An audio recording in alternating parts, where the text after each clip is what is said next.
welcome to BSF Recovery Team. It's Friday of Memorial Weekend and we got our first real recovery.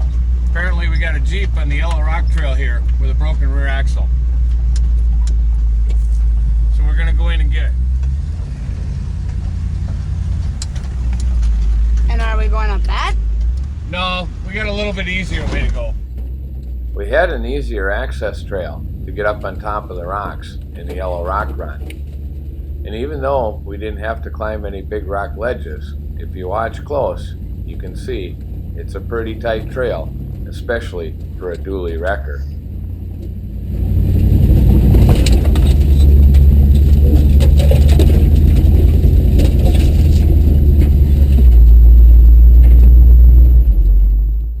Once we got up top and rounded a few bends, we could see the Jeep that we were after.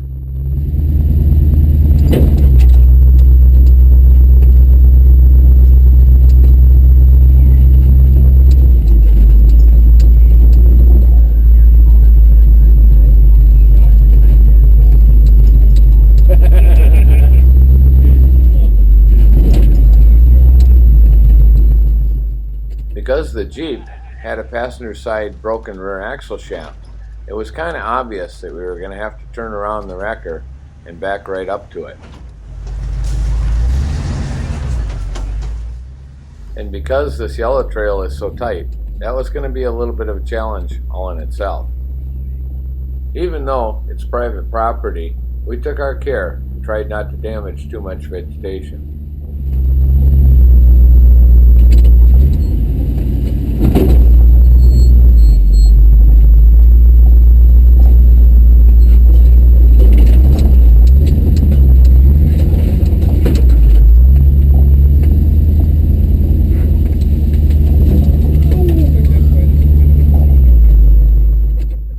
Once we got turned around and backed up to the Jeep, seat cover got out to have a little interview with the driver.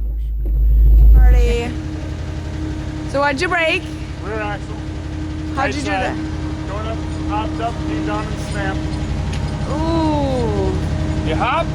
Apparently. That's what they told me. How high? Oh, probably That's good enough, yeah. What year is it? 98.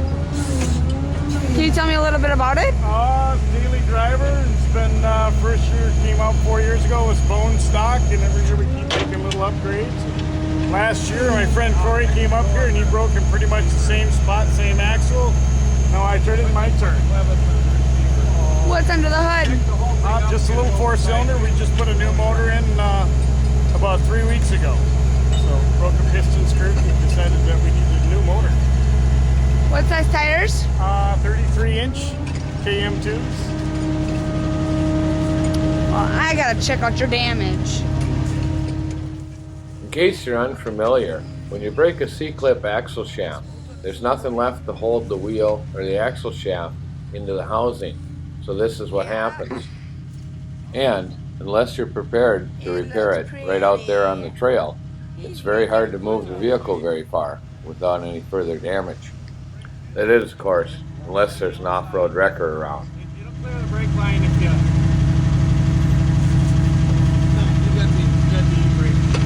You gotta go to the e-brake people there.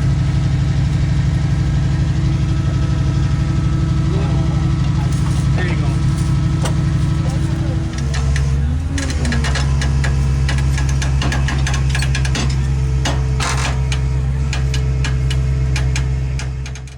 After we got the back end of the Jeep picked up, we could then push the brakes back into place and slide the axle shaft and the drum back over the brakes.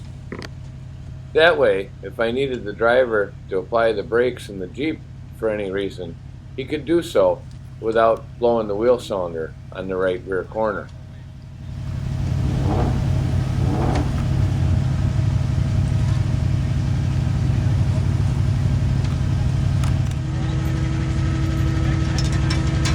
Out of gear? Yeah, you can take it out of gear now. But did you have fun anyways? Always having fun. You gonna get it fixed and do it again? Oh yeah. Just what we like to hear. No. Yeah, we should be all right. You want me in there so the steering wheel doesn't flake out on Yes, you? yes, please. Just hold the steering wheel straight. Straight, yep. With the Jeep on the hook, the first order of business was to get him safely down off of the rock pile.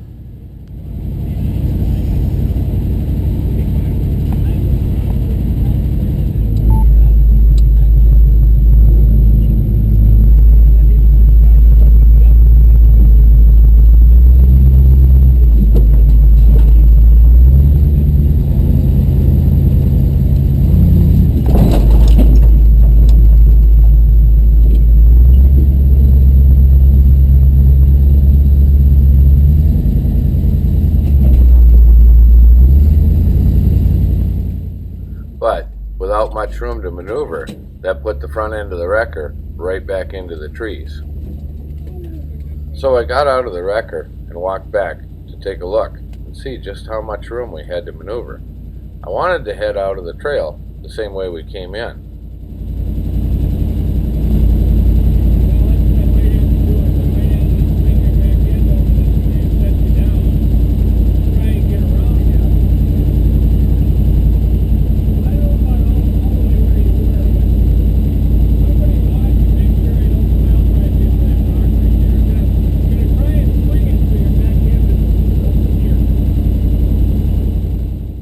In case you didn't catch that, my plan was to back up and try and jackknife the Jeep so the back end was pointing in the direction that we wanted to go. Then I could set them down and maneuver the wrecker around. But I needed somebody to watch real close to make sure that I didn't push the Jeep backwards into a rock.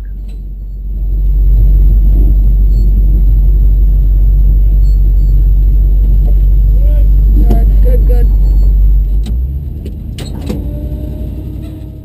There we go. With the back end of the Jeep now pointed in the direction I wanted to go, I could set it down, unhook, and hopefully maneuver the wrecker around to head out.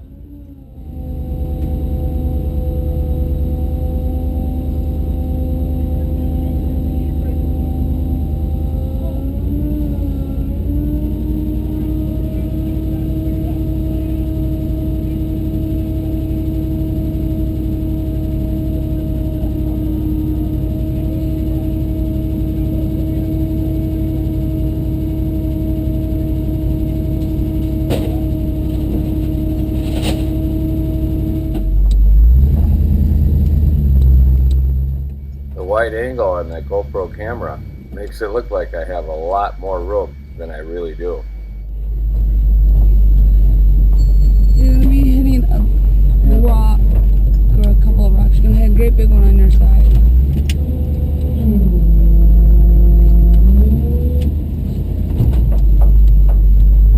Your back tire is gonna hit it first.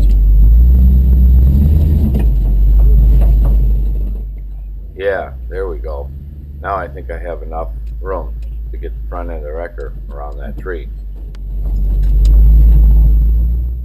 With both the wrecker and the Jeep pointed in the direction we wanted to go, it was now time to put it back on the hook.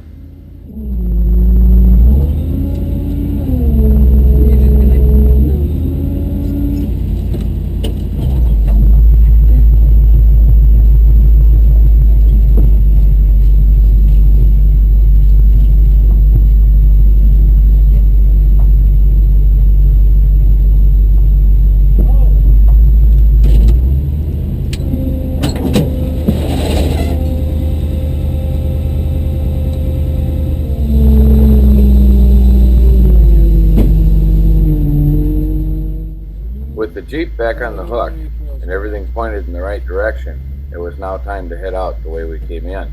But our fun wasn't over. I had a rock ledge to climb and lots of tight trail to negotiate. You guys ever remember seeing that scene in the Austin Powers movie where he's trying to turn that cart around in the hallway? Well, join us next time to see how much fun we have getting this Jeep back to camp. Thanks for watching, BSF Recovery Team, and maybe we'll see you in the woods.